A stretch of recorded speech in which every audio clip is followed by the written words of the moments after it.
of my history. My grandfather, Thirsk, was born in Yorkshire, England, next to the town of Thirsk, who I think some of my great question mark grandparents were named after that town. When he was a young man in about 1850, him and his brother came to the United States. They stayed over here 2 years and liked it so much that they went back to England and brought their parents, their brothers and sisters, including a brother-in-law, back to the United States. And they settled in Chicago before the Chicago fire, where they were at during the fire. My grandmother Thirsk's maiden name was Garside. She was born in England also and came to the United States as a little girl with her family.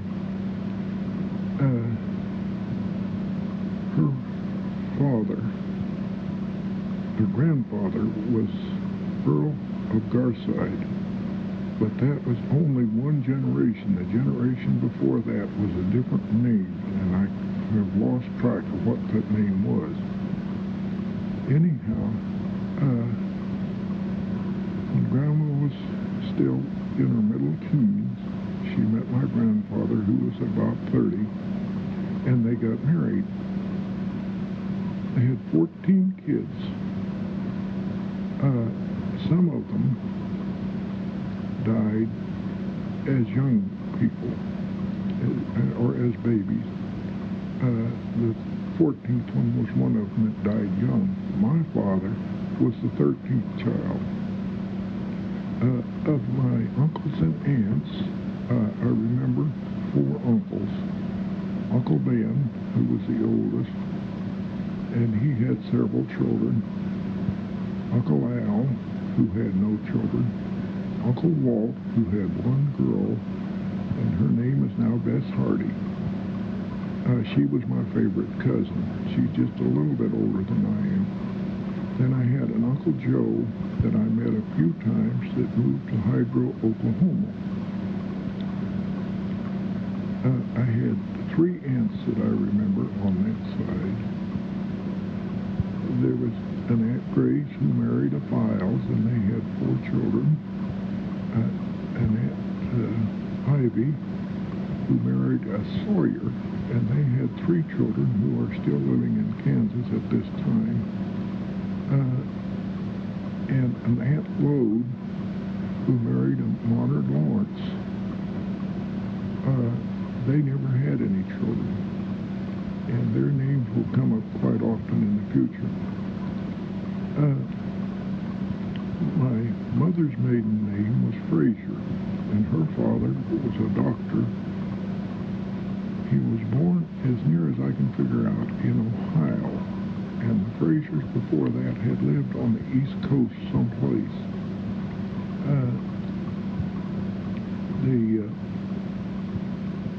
I think it was my Grandpa Fraser's mother, who was French-Canadian, or it might be 1 generation back from that. I can't prove that out, and I don't know their names.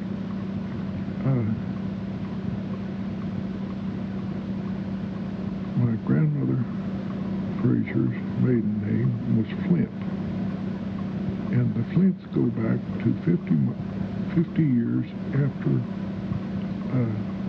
Plymouth Rock. And suddenly there was a Flint showed up there. Nobody seems to know where he come from. But they were here, and one of their ancestors fought in the Revolutionary War.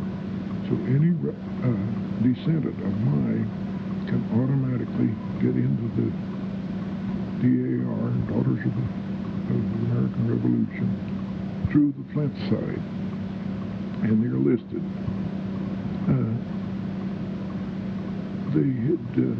They lived quite a bit on the East Coast, and then they moved to Texas before the Civil War. And around Waco and a little bit northwest of Waco, several of the Flints had large plantations with slaves. Uh, my great-grandfather Flint was also a doctor, and he helped start one of the medical schools there in Texas.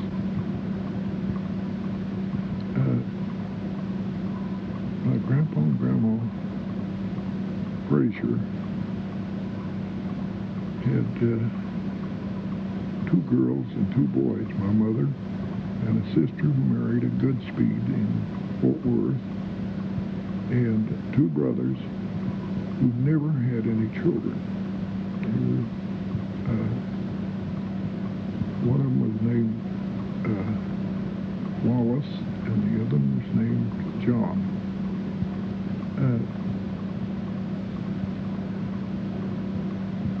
My grandfather Thirsk was living in Chicago and got sick after the World War II, or the Civil War, with some kind of lung disease, and they suggested that he move south. So they moved to Kansas, and that's where my father was born, in Kansas, and some of the other children were born there. When my father was still a teenager, they said he should move farther south, so they moved to Fort Worth. And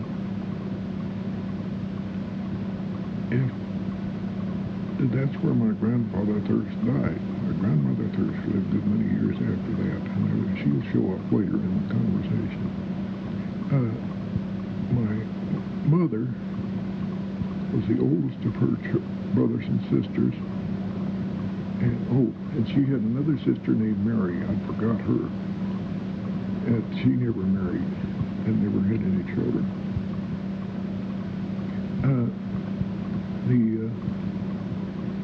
Her mother died when she was a teenager, and she was the oldest, and she helped raise the rest of the children. So my mother and father didn't meet until they were in their late 20s, and they married right after World War II in 1918 in Fort Worth, Texas, and I was born there. My dad was working in the meat packing plant as a foreman. 2 years later, my first sister was born there, and of course, this was before I remember anything, but they decided, along with some of their other siblings, that they were going to get out of the rat race, and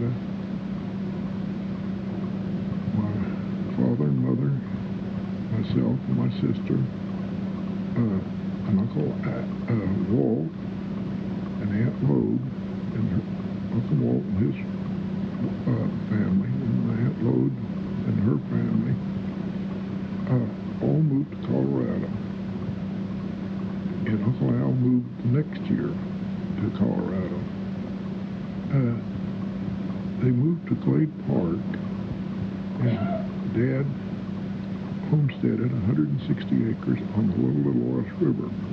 Uncle Walt took 160 acres north of that, and Grandma took 168 north of Uncle Walt. Uncle and Aunt Lode bought the old country store up there, and this will show up several times in the future. Uncle Al, following the next year, bought a wheat farm up next to the store, which was about 15 miles from where the other three lived.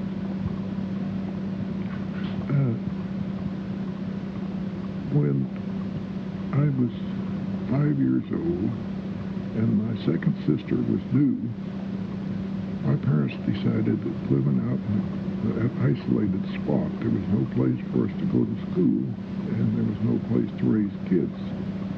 So they moved to Fruita, Colorado, and I spent my first year in school in Fruita grade school. The next year, my grandmother, who was getting quite old, was very independent, and all of her kids wanted her to have somebody to live with her. And she said, no way. And I didn't get into this conversation, but apparently they told her, well, I needed someplace to stay, so they had me move in with Grandma. And I know I wasn't old enough to help anything like that, but if she had got sick, I knew where to go get help. I was old enough to do that. I went to the second and third grade in Glade Park, living with my grandma. I had a terrible teacher, and it took me a long time to get over not getting those 2 years of school. It was a little country school, and I think there was about 5 kids in my grade.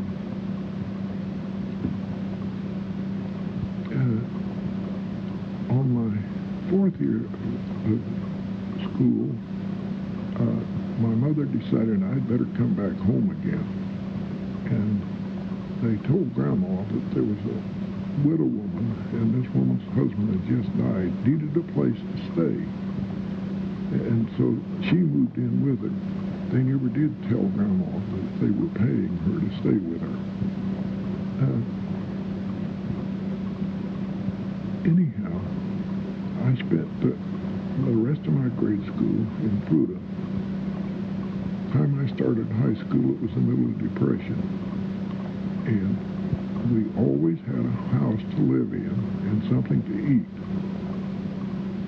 But I had to earn my own spending money from the time I was a teenager, young teenager. And I worked at just about every kind of job imaginable, digging ditches, plumber's helping, driving truck, driving an ambulance, and about everything else. When I started in high school, Dad bought me one of the few things that he was able to buy me after that, because during Depression, and he bought a used saxophone for me to learn to play, and I went to the high school band, and I played for 3 years in the high school band. And that has always been one of my joys, playing the saxophone.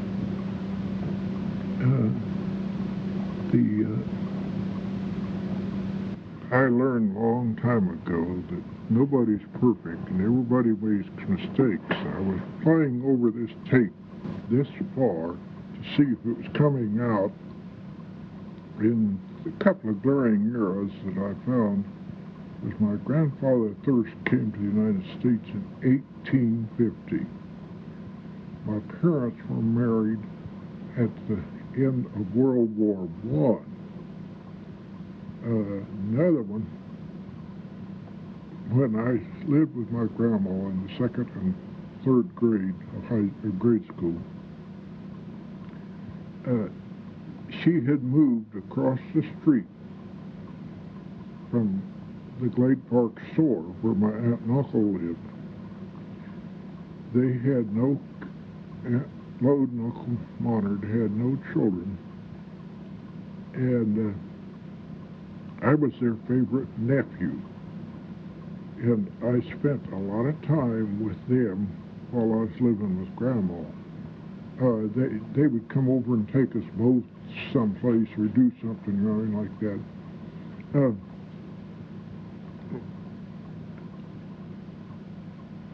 For many years after that, whenever I had some free time, I would be up at the Glade Park store with Uncle and Aunt Lode.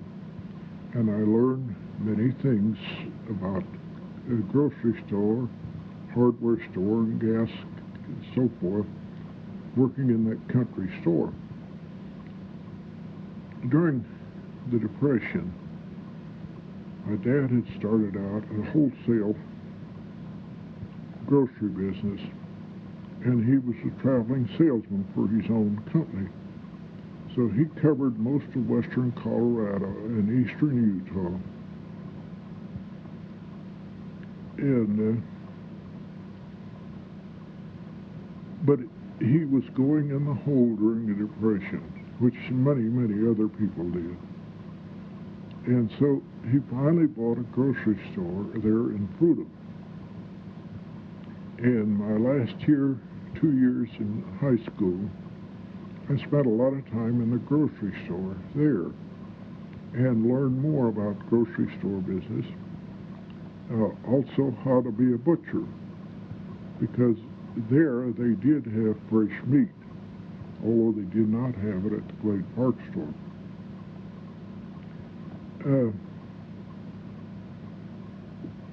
One thing, during that time, my dad would let me borrow the car one night a week, but I had to return it full of gas.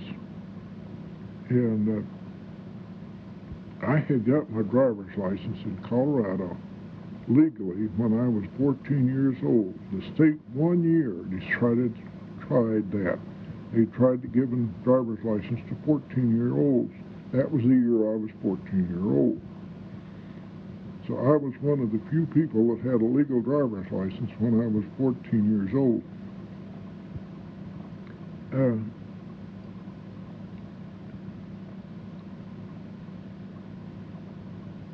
At the end of my senior year, my grandmother died, and like I say, I had been very close to her because I'd lived with her for 2 years. And she was 96.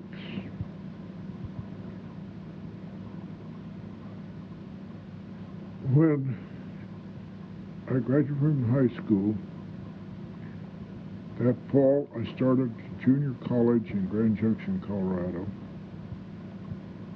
And my first thought was, well, everybody's got to work their way through college, and so to get a job that was close, I took a job washing dishes in a restaurant, which wasn't very much paid at that time.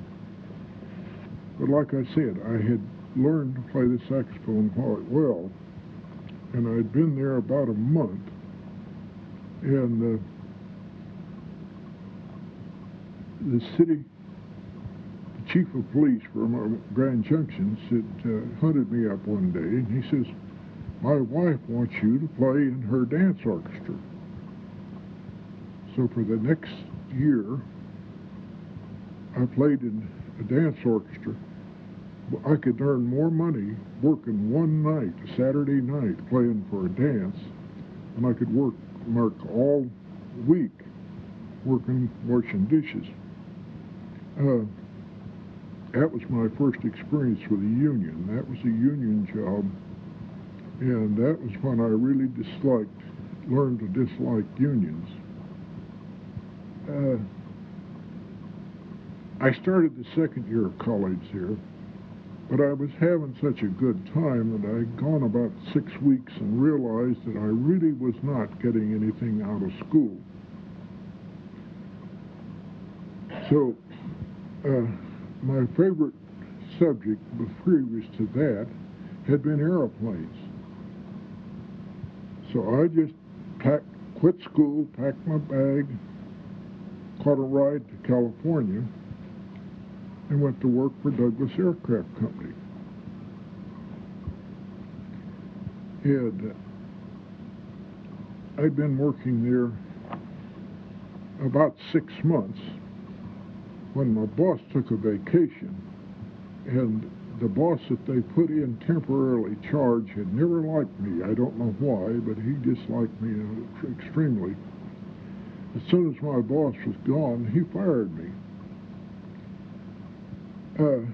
I understand that afterwards they fired this man too, because he fired a couple other people too. And but anyhow, I had to have a job, so I got a job with Richfield Oil Company, and it's just working in a service station.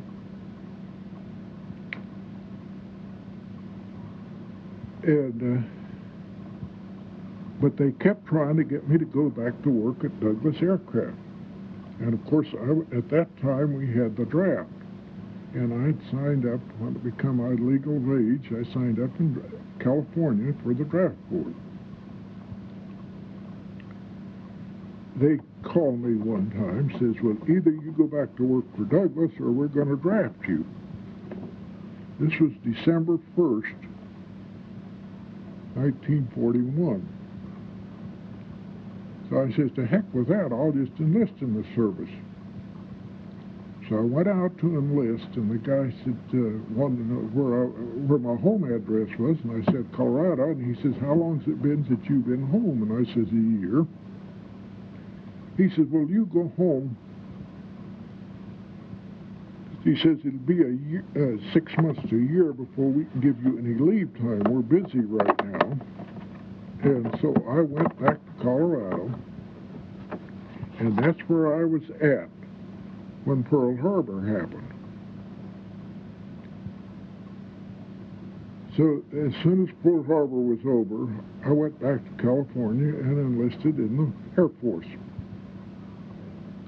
I was lucky to get into the Air Force because I had had experience working for Douglas Aircraft. They said, well, hey, you must be already know something about airplanes, so we'll put you in the Air Force.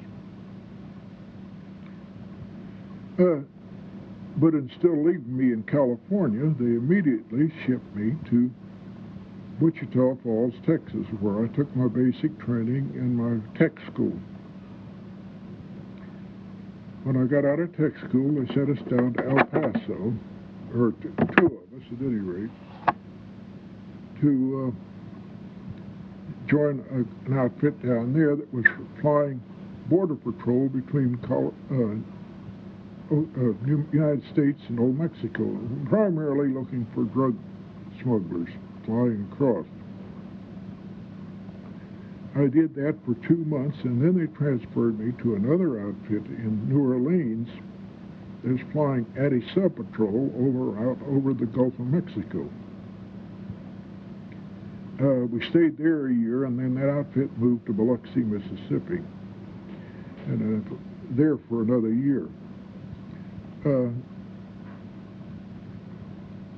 During this time, I took a leave and took the train home to Colorado.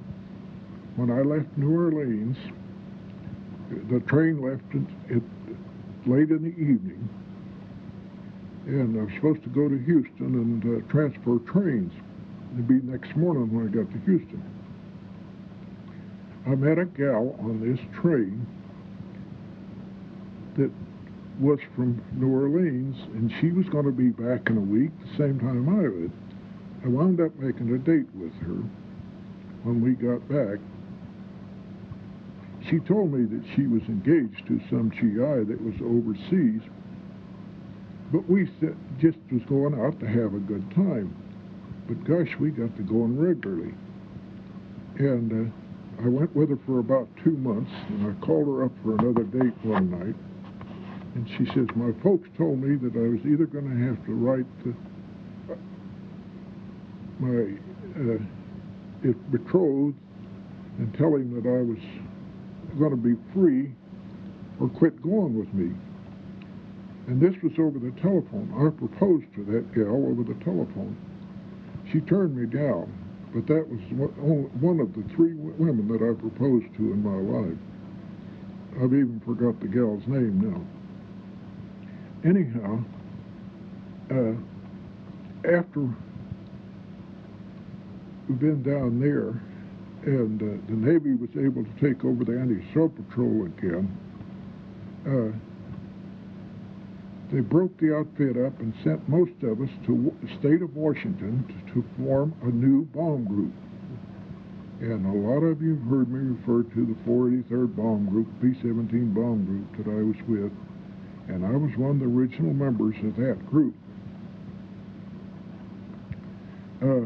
We stayed up in the state of Washington for a month, and then they transferred us to Miami, Florida, or not Miami, but Tampa, Florida, and we finished our training down there. Our group commander had flown his quota of missions on B-17s in England as a squadron commander, and was really knew what we was going to get into when we went overseas, and he trained us real well. we were the last B-17 group to go overseas during World War II, and they sent us to Italy. I went over on the boat. Took 27 days to go over. While I'm thinking about it, when I came back, I flew back at 27 hours. To give you an idea. We were shot at twice, though, while we were on the boat by torpedoes. They missed us both times, and it's a good thing because we was sitting on top of a load of bombs. And if they'd have hit us, we'd have never known what hit us even. Anyhow, we got to Italy, and I was ground crew because I could not see good enough. My eyes are not bad, but I'm partially colorblind, and I've wore glasses ever since I was in school. I couldn't see good enough for them to allow me to fly, but I had learned to fly. I never got a license.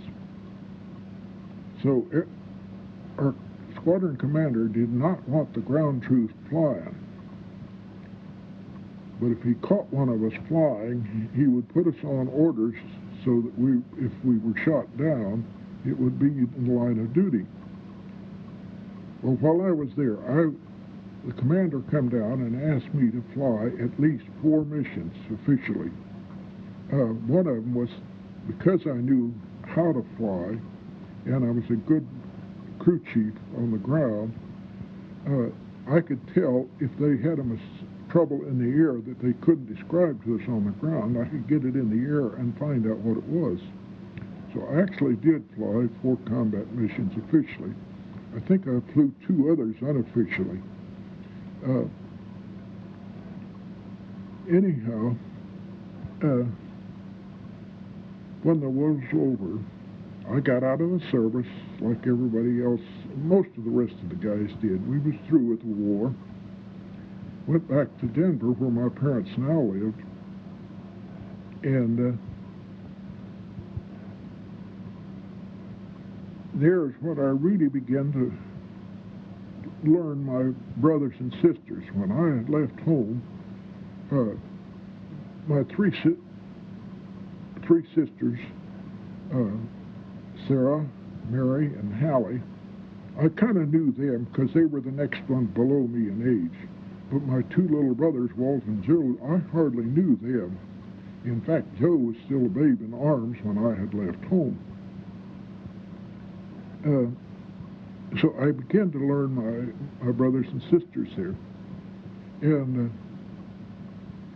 I got my first job when I came back was selling real estate.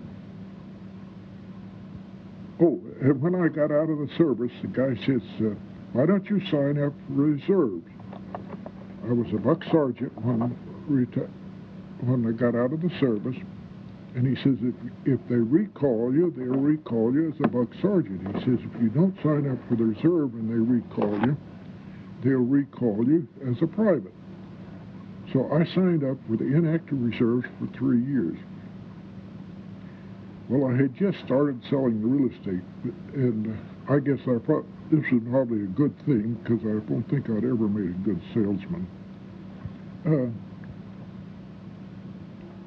And I got a recall. So when I come back from that, I tried setting up a home repair shop, and I got recalled again. I come back from that, and I thought, well, I'll start back to college.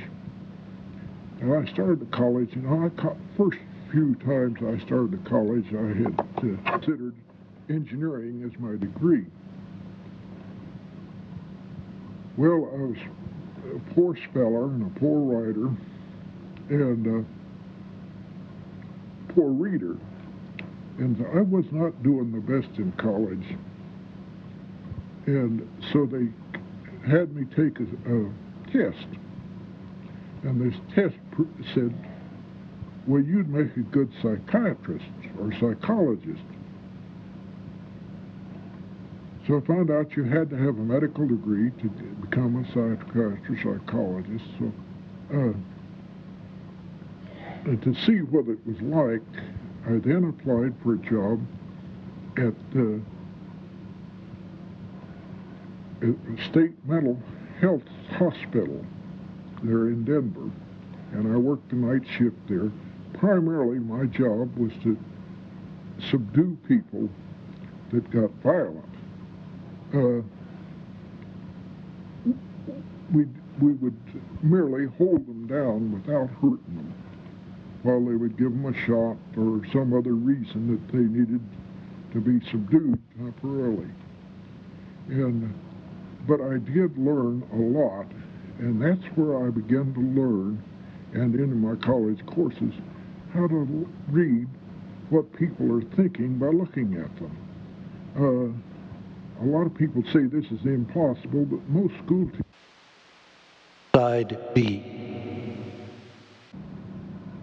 When I came back that time, I went over to see this Aunt Lode and spent some time with her because, like I say, she was my favorite aunt and uncle. And she asked me to stay as long as she was living. Well, she lived a couple of years. And so I stayed and worked in the grocery store. I would take care of the grocery store for a couple of weeks while they went on a trip.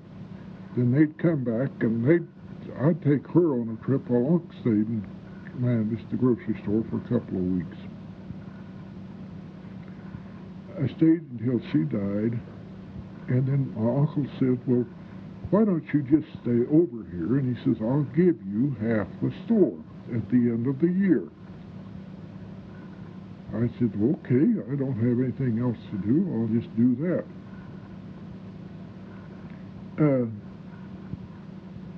So, right after that, now this was way out in the boondocks, a long ways from no place, and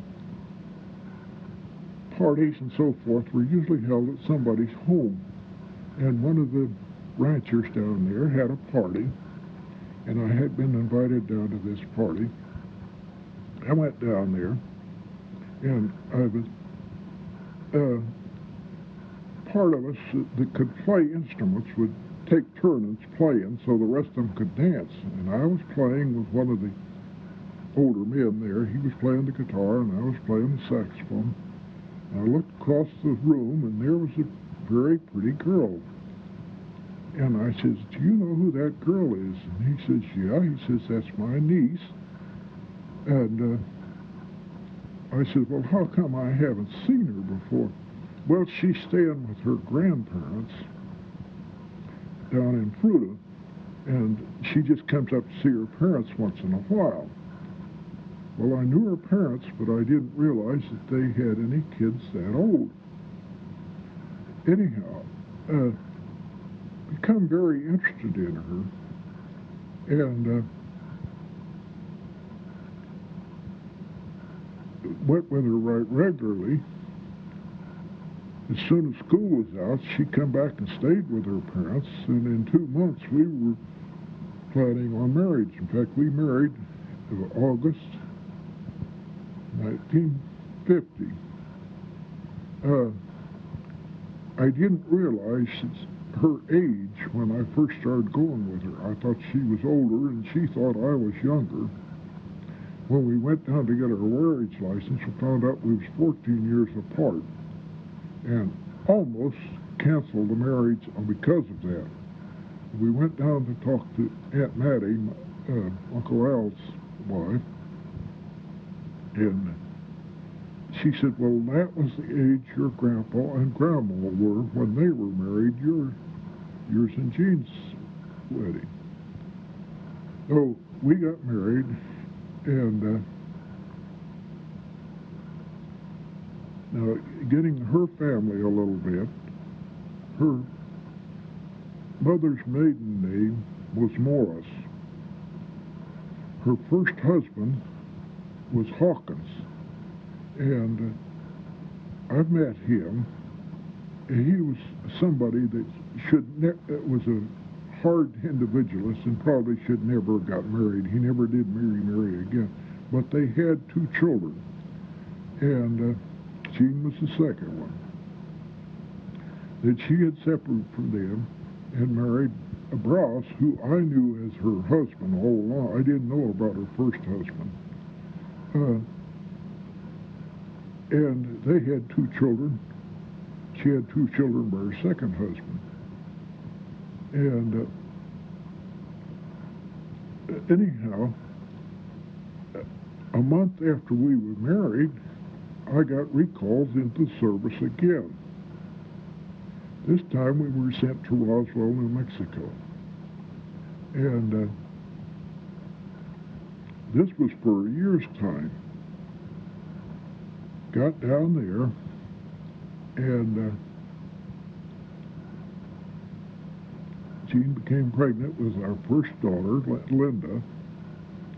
And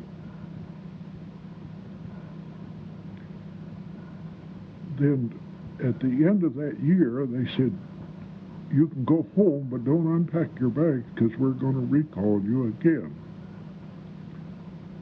Well, I didn't like Roswell, and I had checked into the possibility of staying in the service, and Chanute seemed to be the place for me to go.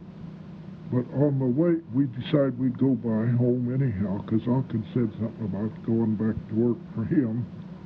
And so we was going to go by home and see how that was going on. And we went by Albuquerque and stopped to see Bess Hardy, my cousin. And she said, well, why don't you go out and see what they've got out at this base? So I had gone out there to check. And it was very interesting. When I went up to see Unc, he had in the meantime remarried, and his second wife didn't want anything to do with me. And so I went back to Albuquerque and enlisted in the regular service. I had now 7 years and 9 months actual service. And I thought, well, I might as well just go ahead and make a career out of the military.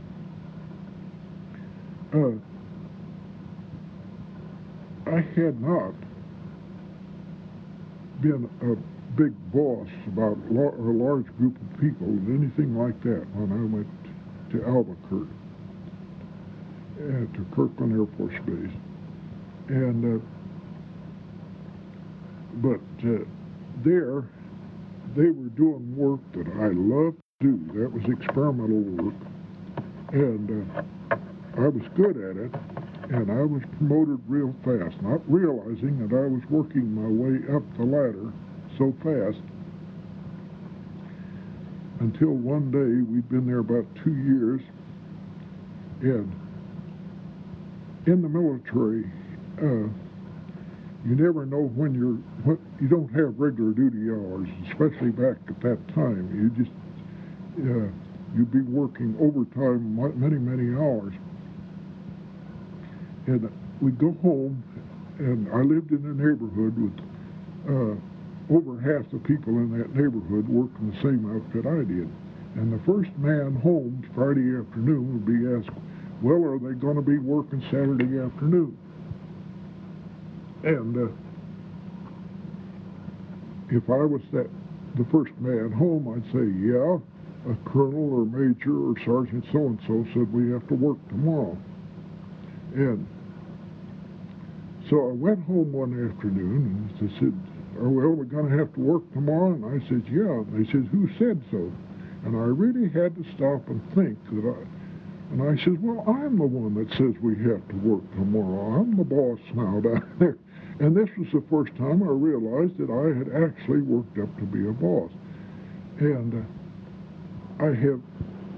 that taught me, I think, as much about being a boss as anything I'd ever done, is learning, you've got to think about the people under you, too.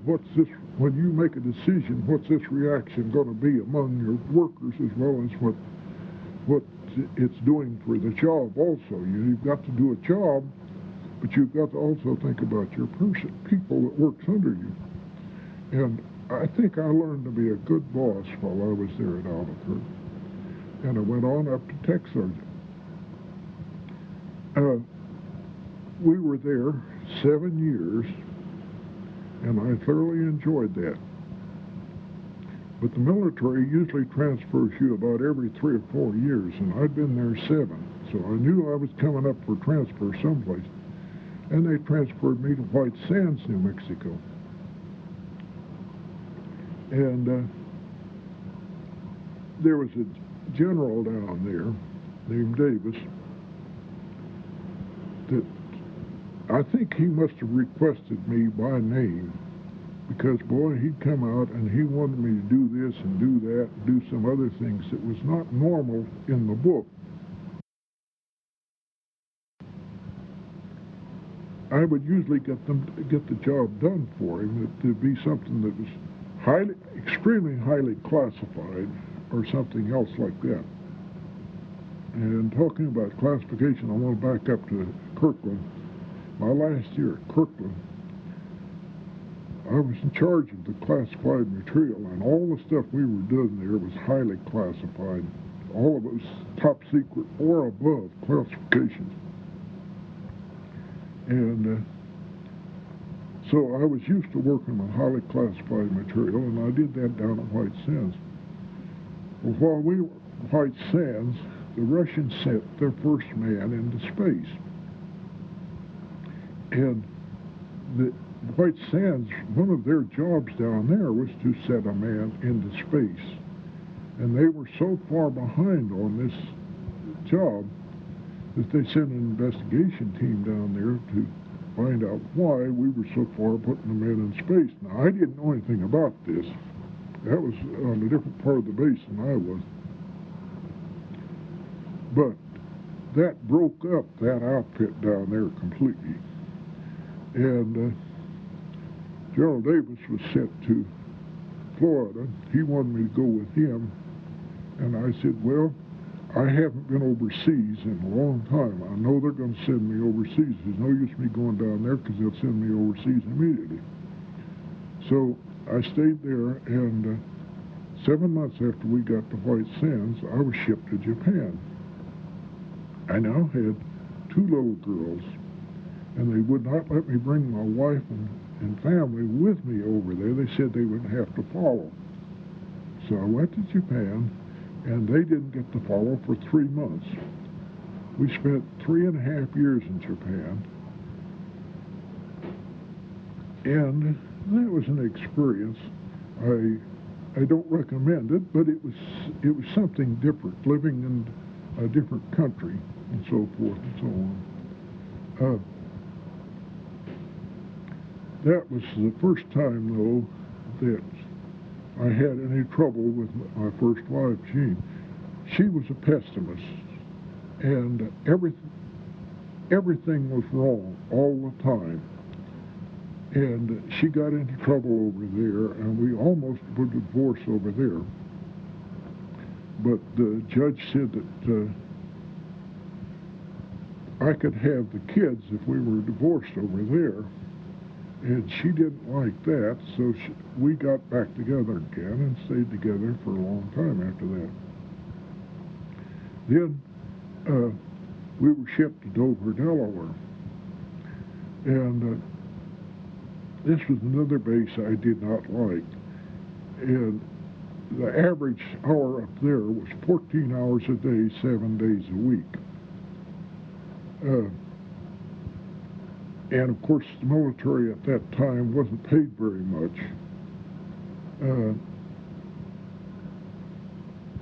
Just one step above the poverty line for my pay, and I was a boss. I was a shift supervisor in Delaware. And we'd been there for a while, and 3.5 years, and they put an order on the board for, they wanted 17 people to volunteer to go to Oklahoma City. Well, they had about 90 people signed on this list for 17. And I found out that one of the chief master sergeants was going to be allowed to pick these 17 names. Also knew that as soon as he got off work, he went to the club and had 2 beers before he went home. So that night, I got off a little bit early, and when he come in the club, I was already sitting there with 2 beers in front of me. I was sitting next to a potted plant. And I said, come on over, I've already bought you a beer. So he come over and sat down, and I bought him a second beer, and whenever he wasn't looking, I was dumping some of my beer into this potted plant. That poor plant probably got pretty drunk that night. After about 5 beers, I told him I want to be on that list to go to New Mexico, or to Oklahoma. He says, oh, no, you don't. He says, I would put a lot of other people on it. I said, okay, I didn't say any more about it, and bought him some more beers. About 10 o'clock, he finally says, I'll tell you what, you can go, you can pick the other 17 men that go with you. So I picked the 17 men, or there was the other 16 that went to New Mexico, or to Oklahoma City with me. And I was so drunk when I got home that night that I slept on the kitchen floor. I thought I was lucky to get that far. But anyhow, that's how I got to come to Oklahoma. And my girls were pretty small at that time, back in grade school. Linda was ready for junior high, and Judi was still in grade school. We got to Oklahoma City, and I knew when we came here that I was going to have to spend a couple of 3 trips in Georgia, and then a couple of months in California. And so I tried to get a good house there for leave my family. And the first one, there was so many things wrong with it, and the landlord would not fix them. I had to go out looking for another house. And we had taken the list out of the paper of houses for rent, and had gone down and looked at one of these, and I wasn't real satisfied. It was just going down the street. We'd gone about a half a block, and there was a sign, a house for rent. We stopped and looked at it and rented it. And a couple of months later, the landlady come over and says, hey, do you want to buy that? So we bought that house, and that's the one that we had in Midwest City for years and years and years.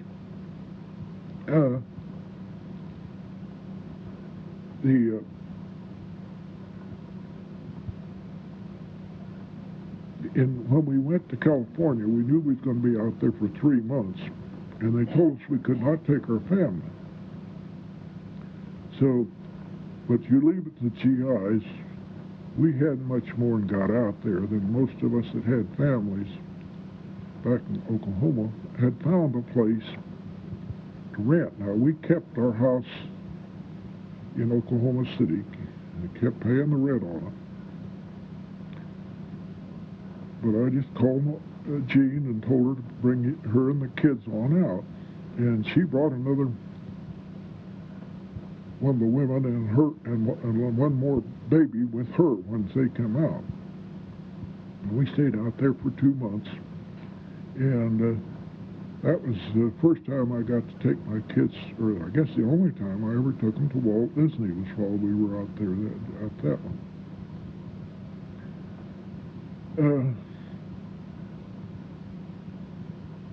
We came back, and they gave me the job of air repair chief.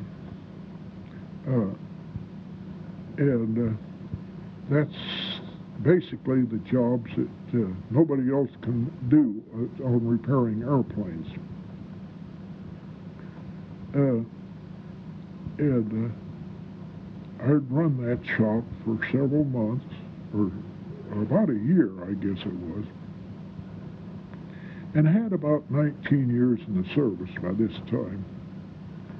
And some of the people that I knew come down and says, "Hey, we want you to be an instructor."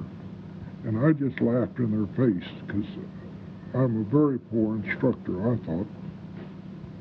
They said, "You know more about the C-141 than anybody else," and I did have that reputation, knowing more than the people that built it, the engineers that built it, because I proved them wrong so many times. Anyhow, they finally talked me into going up there to a month's instructor school, and I went and became an instructor over there. And we taught. I think I became a good instructor. I'm not bragging so much on this. But we taught at a very fast speed, and yet our students learned. Because we really made a concentrated effort to make sure that they learned. We had gone through what they needed to know, and the items that they had to know just at the tip of their tongue, they really knew when they come out of there. Other items that they had to know, but they may have to stop and think a few minutes, yeah, they could remember those if they stop and think a few minutes. And then the other was just general information. That we kind of broke it up into three categories.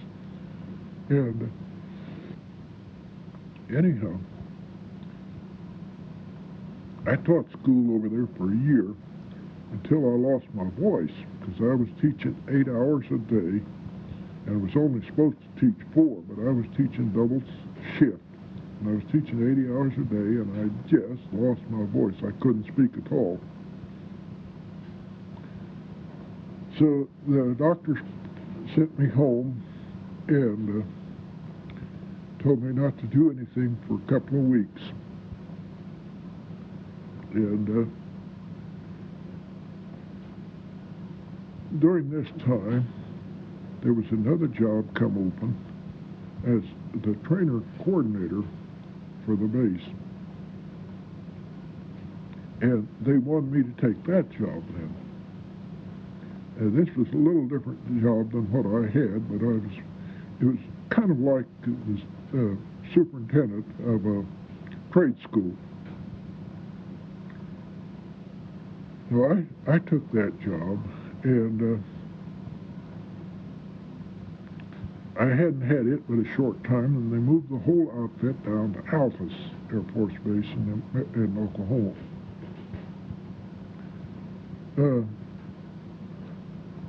And that's where I was working for a long time.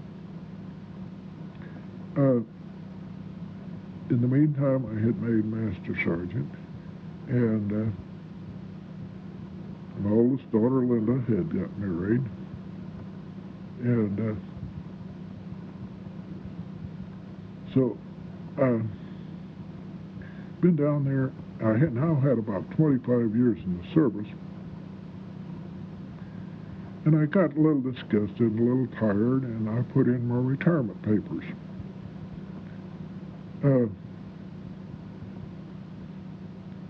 Then Judi got married, so there was just Gene and I moved back to Oklahoma. Well, we started to fight again, and we hadn't much more than got back to Oklahoma City.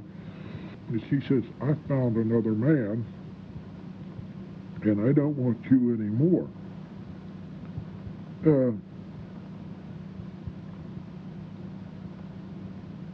I knew that it was gone then, so I let her go ahead with a divorce, and since both of our kids were now raised and married, and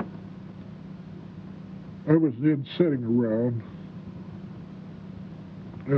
kind of doing nothing, feeling sorry for myself. I got a little apartment, and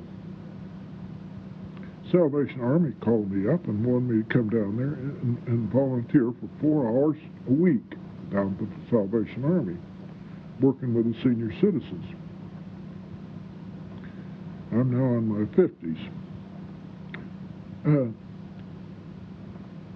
I went down there, and I don't think I ever spent less than 40 hours a week down at the Salvation Army, and this was one of my favorite jobs in all times. It was strictly volunteer, but I became the Assistant Senior Citizen Center Director as a volunteer, and covered all the area.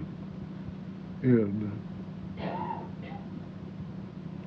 I met a lot of new friends then, and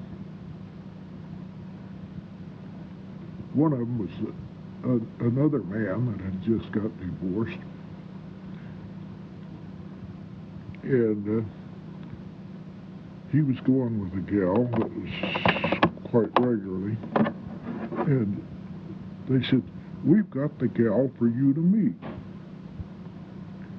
And I said, "Well, I've got all the gals now I can handle." And they said, "Oh, you got to meet this one." So one Wednesday night, I believe it was,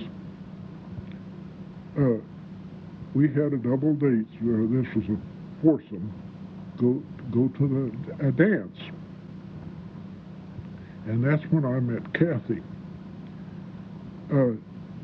It didn't take me long that there wasn't any other girls in my life, and in about 4 months later, we were married.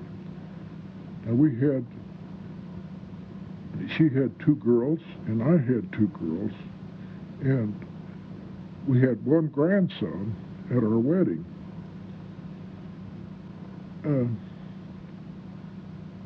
That was 20 years ago, and we've had a very happy life since then. We took a short vacation right after we got married, and we had trouble finding a hotel room every night. So we come back from that, and we started looking at campers, and we got a little travel trailer. We pulled that little travel trailer 25,000 miles behind the car for a couple of years and saw a lot of things. But while we had it, we looked at the other kinds of campers, and we knew now how we travel, and the small motorhome was the one our answer. So we found one. We kept that one, the Mobile Traveler. It's a 20-foot mini motorhome. We kept it for 9 years, put over 90,000 miles on it, and we covered all 50 states while we had that one particular camping unit. Now, we didn't take that camper to Alaska and Hawaii. We flew to those 2. But we actually covered the other 50 states, 48 states, in that one camper.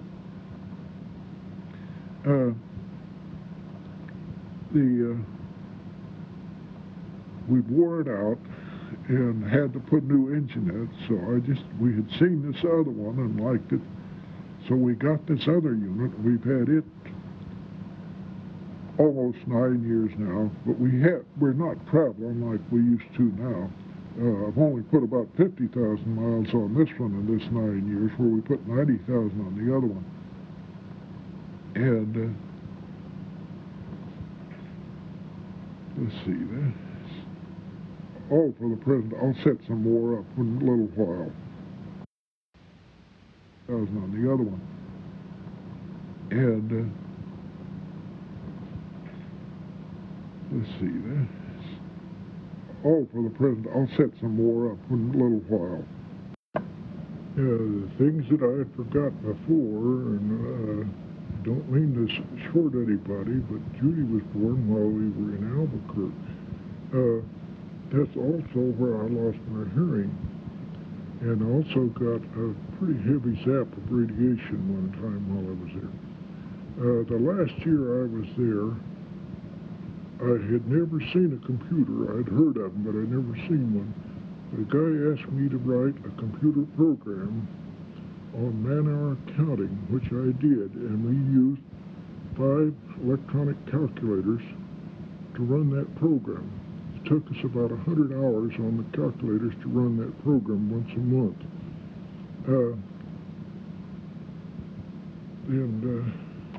That kind of brings us up to date. Both of my wives are very conservative as well as I, and we've always saved money. And so we've been able to live fairly well on a very low income all my life.